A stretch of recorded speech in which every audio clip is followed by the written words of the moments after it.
क्योंकि जब भी पानी आता है या बाढ़ जैसे हालात बनते हैं और फ्लडिंग हो जाती है तो केंचुए को सांस लेने में तकलीफ होती है।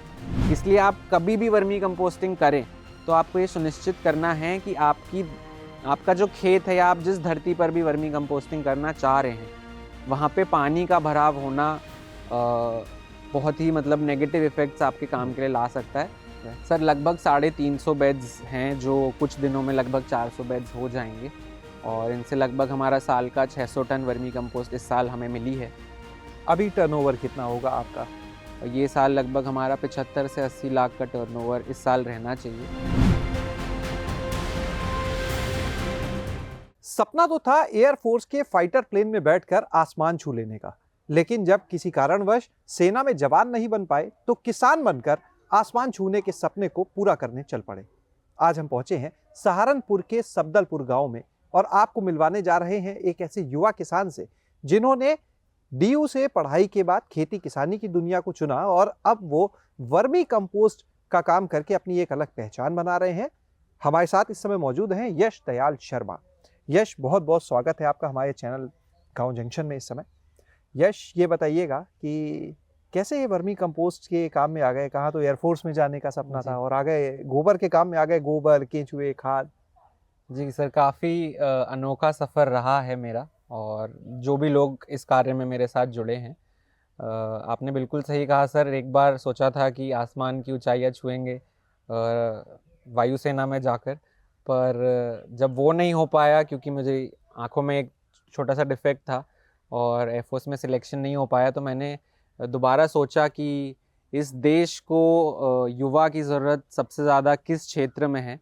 तो ये जाना कि जहाँ सेना में जाने के लिए बहुत सारे युवा तैयार हैं, खेती और कृषि के क्षेत्र में आज का युवा जाने में झिझकता है, संकोच करता है और यहाँ तक कि कृषि को एक सफल या उज्जवल भविष्य अपना नहीं देखता उस क्षेत्र में। तो मेरी परवरिश जो दिल्ली और बॉम्बे जैसे शहरों में हुई और मैंने अपनी 12वीं दिल्ली से कंप्लीट करके डीयू में दिल्ली यूनिवर्सिटी के ज़ाकिर हुसैन दिल्ली कॉलेज में दाखिला लिया और वहाँ पर मेरे हिस्ट्री, इतिहास और इंग्लिश लिटरेचर, अंग्रेज़ी साहित्य, ये मेरे सब्जेक्ट्स थे।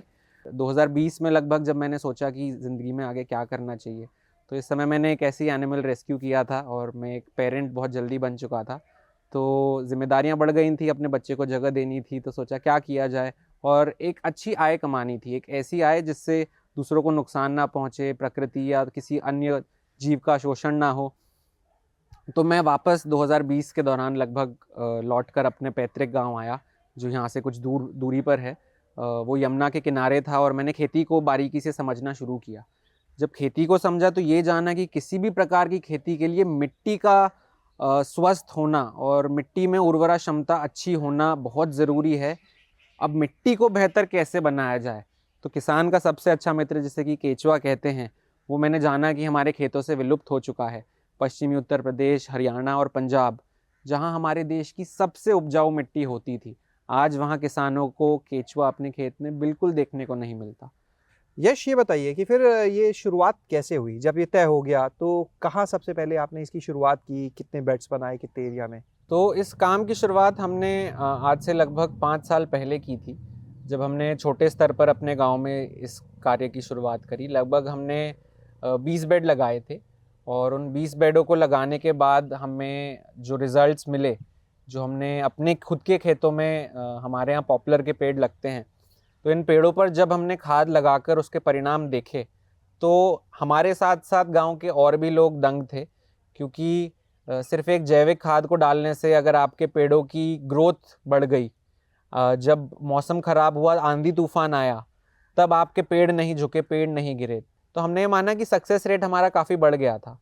तो जब हमने इस खाद को बनाया, परंतु जो हमारा गांव था उसके पास से यमुना बहती है, तो यमुना बहने के कारण की वजह से हम इस कार्य को वहाँ एक व्यावसायिक तौर पर नहीं कर सकते, क्योंकि जब भी पानी आता है या बाढ़ जैसे हालात बनते हैं और फ्लडिंग हो जाती है तो केंचुए को सांस लेने में तकलीफ़ होती है।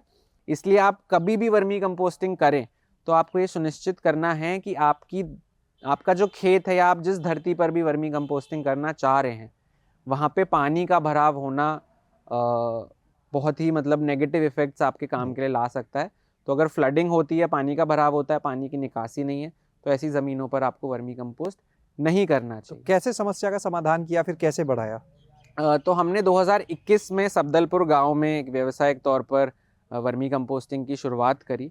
हमने फिर लगभग आप ये मानिए 30 फीट का अगर हम औसत लें कि 30 फीट का हमारा स्टैंडर्ड साइज़ है, तो हमने लगभग फिर 80 बेड लगाए और 80 बेड लगा के आज हम लगभग 4.5 एकड़ पे वर्मी कंपोस्टिंग का कार्य सहारनपुर के आसपास कर रहे हैं। हमने कई अलग अलग क्षेत्रों में अपने फार्म सेटअप किए हैं। अभी कुल कितने बेड पे वर्मी कंपोस्ट आप तैयार कर रहे हैं? सर लगभग 350 बेड्स हैं, जो कुछ दिनों में लगभग 400 बेड्स हो जाएंगे और इनसे लगभग हमारा साल का 600 टन वर्मी कंपोस्ट इस साल हमें मिली है। और हमारा ये मानना है कि अगले साल इसी आंकड़े को हम दुगना करके लगभग 1200 मेट्रिक टन वर्मी कंपोस्ट हम किसानों तक और बागवानों तक पहुंचाएंगे। अभी टर्नओवर कितना होगा आपका? ये साल लगभग हमारा 75 से 80 लाख का टर्नओवर इस साल रहना चाहिए। तो यानी 75-80 की बात करें, यानी 50 से ऊपर कर चुके हैं। 50 से ऊपर सर बिल्कुल कर चुके हैं इस साल। यश, ये जो आपके यहाँ खाद होती है तो ये कहाँ तक जाती है? जब इतनी खाद तैयार कर रहे हैं, मार्केट इसका जो है वो कहाँ कहाँ तक है आपका अभी? सर हमारा मार्केट में बात करूं तो इस समय हम लगभग 17 राज्यों में अपनी खाद सप्लाई कर चुके हैं। 17 स्टेट्स? जी 17 स्टेट्स में सर। मैं आपको बताऊं, लोग हमसे 2-2 हज़ार किलोमीटर दूर से खाद मंगाते हैं, जबकि उनका ट्रांसपोर्टेशन की कॉस्ट बहुत बढ़ जाती है। पर उनका यही कहना होता है कि नहीं, आप जिस तरीके से बनाते हैं और आप ही की बनाई हुई खाद हमें चाहिए सर। तो हमें बहुत अच्छा लगता है, हमें गर्व होता है और इसीलिए हमारे प्रयास ज़्यादा हैं कि जो कस्टमर्स हमारे दूर दूर मतलब मौजूद हैं, हम उनके पास तक कैसे पहुँचें। तो इसलिए हम फार्म ज़्यादा सेटअप कर रहे हैं। इसका मार्केट की मैं बात करूं सर, तो कश्मीर से लेके कन्याकुमारी तक सर, केरला हो, तमिलनाडु हो, और राजस्थान से लेके हमारा अरुणाचल प्रदेश तक सर, जहाँ जहाँ मिट्टी में खेती होती है सर, ये सारा हमारा मार्केट है। तो ये जो खाद है आपका, आपने बोला कि वो लोग चाहते हैं आप क्या का खाद, ऐसी क्या खास बात है? एक चीज़, दूसरा हम देख रहे थे यहाँ पर ये तो जैविक खाद बन रही है वर्मी कंपोस्ट से, लेकिन साथ में कुछ ड्रम्स हमें दिख रहे हैं, कुछ और चीज़ें से नाइट्रोजन का अलग दिख रहा है, फॉस्फोरस अलग, ये क्या है पूरा? जी तो शैलेश जी, हम लोग हमसे क्यों मंगाते हैं सर? मेरा एक सिंपल सा जवाब होगा, क्योंकि हम अपने केचुओं से बहुत प्यार करते हैं और इनके पास हवा, पानी, खाना, ये 3 चीज़ हमेशा उपलब्ध होनी चाहिए। तो जो आपको खाद की क्वालिटी मिलती है वो बहुत उच्च गुणवत्ता की होती है। साथ ही साथ हम इसमें और चीज़ें इस्तेमाल करते हैं, सिर्फ गोबर ही नहीं। जो हमारा गोबर है वो तो गौशालाओं से आता ही आता है। साथ ही साथ हम इसमें पराली का अधिक इस्तेमाल करते हैं। हम नीचे की लेयर में सूखे पत्ते, और जैसे कि मैं आपको बताऊं, अगर ये पराली मैं आपको दिखाऊं, तो ये पराली, इसमें बहुत अधिक मात्रा में कार्बन है सर, और कार्बन ही जीवाणुओं का भोजन है जो मिट्टी में मौजूद है। तो हम IARI, जो भारतीय कृषि अनुसंधान केंद्र है, वहाँ का जो सूक्ष्म जीव विज्ञान संभाग है, माइक्रोबायोलॉजी डिपार्टमेंट है, वहाँ हमने जाकर साइंटिस्ट से पूछा, सीखा, समझा और ये जाना कि कुछ बायो फर्टिलाइजर्स ऐसे होते हैं जिनका इस्तेमाल अगर हम वर्मी कंपोस्ट में करें तो हम अपनी वर्मी कंपोस्ट की गुणवत्ता को कई गुना बेहतर बना सकते हैं। जैसे कि मैं बताना चाहूँ कि वर्मी कंपोस्ट एकमात्र ऐसी जैविक खाद है, और जैविक ही नहीं, कोई भी खाद है जिसमें 17 के 17 पोषक तत्व मौजूद हैं।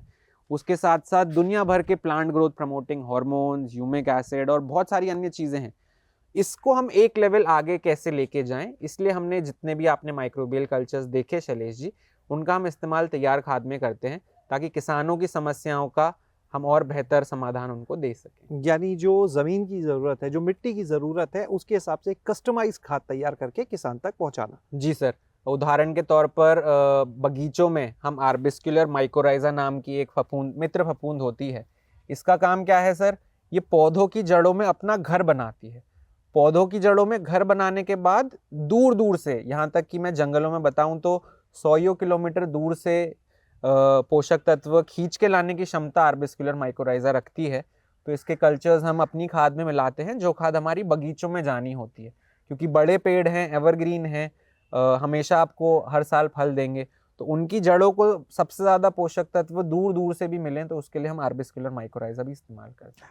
एक चीज आपको और बताएंगे कि यश जो है वो खुद तो वर्मी कंपोस्ट का काम कर रहे हैं, लेकिन इसके साथ में बड़ी संख्या में लोगों को इसका प्रशिक्षण भी दे चुके हैं।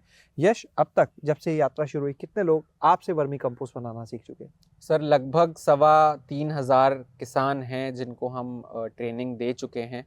हम खुद भी पहले हमने ट्रेनिंग ली थी सर, आज से कई साल पहले। कहाँ ली थी? पहले तो अपना आप बताइएगा, कैसे आपने सीखा था? सर मैंने तो इस काम को बहुत ज़मीनी स्तर पे पहले तो मैंने देखा, जो लोग वर्मी कंपोस्टिंग कर रहे हैं या वर्मी कंपोस्ट बना रहे हैं, तो लगभग 100 से 125 ऐसे वर्मी कंपोस्ट फार्म्स मैंने और मेरे फादर ने हमने खुद मिलके विज़िट किए थे, और अलग अलग जगह से अलग अलग चीज़ें हमें सीखने को मिली। उसके बाद हमने भारतीय कृषि अनुसंधान केंद्र से भी साइंटिस्ट लोगों से हमने सीखा। पर अगर मैं सर्टिफाइड ट्रेनिंग की बात करूं तो राष्ट्रीय जैविक और प्राकृतिक खेती केंद्र है, जो गाज़ियाबाद में स्थित है और भारत सरकार के अंतर्गत आता है, जो आपका कृषि और किसान कल्याण मंत्रालय है। तो वहाँ से हमने ट्रेनिंग ली, तो हम सर्टिफाइड मास्टर ट्रेनर्स हैं वहाँ से, और अब हम उनके माध्यम से ट्रेनिंग देते हैं। हमारे वर्मी कंपोस्टिंग के कार्य के माध्यम से हम काफ़ी लोगों से जुड़े जिनसे हमें गोबर लेने की आवश्यकता होती है। इसमें कई किसान हैं, डेयरी वाले हैं, साथ ही साथ अन्य गौशालाएँ भी हैं। तो क्योंकि हम उनसे गोबर खरीदते हैं तो उन्हें भी फ़ायदा और मुनाफा होता है, और जो भी वो कार्य कर रहे हैं, चाहे खेती का हो, चाहे पशुपालन का हो, चाहे आवारा पशुओं की देखभाल का हो, तो उसमें उन्हें काफ़ी मदद मिलती है। साथ ही साथ गोबर लेने से बेड बनाने तक, वर्मी कंपोस्ट को पैक करके, और जिन किसानों को इसकी आवश्यकता है या जिन गार्डनर्स को इसकी आवश्यकता है वहाँ तक पहुँचाने तक हम काफ़ी लोगों को रोज़गार भी देते हैं। सिर्फ वर्मी कंपोस्टिंग की कार्य की बात करूं तो लगभग हम 25 लोगों को रोज़गार देते आए हैं जब से हमने इस कार्य की शुरुआत की है, और हमारी उम्मीद है कि आने वाले समय में हम कई किसानों को सशक्त बनाएंगे और ग्रामीणों को एक नए रोज़गार का अवसर देंगे, अच्छे रोज़गार के अवसर देंगे, जिससे कि जो पलायन हो रहा है गाँव से शहरों तक, उसको हम रोक सकें, क्योंकि हमारे गाँव में काफ़ी क्षमता, काफ़ी पोटेंशियल है, जिसे हम ट्रू पोटेंशियल तक पहुँचाना चाहते हैं।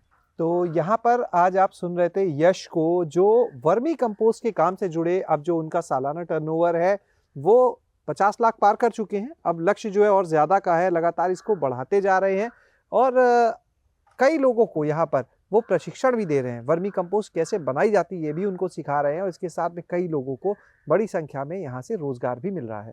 आज यहाँ पर तैयार होने वाली खाद देश के कई राज्यों तक जा रही है। शैलेश अरोरा, गाँव जंक्शन।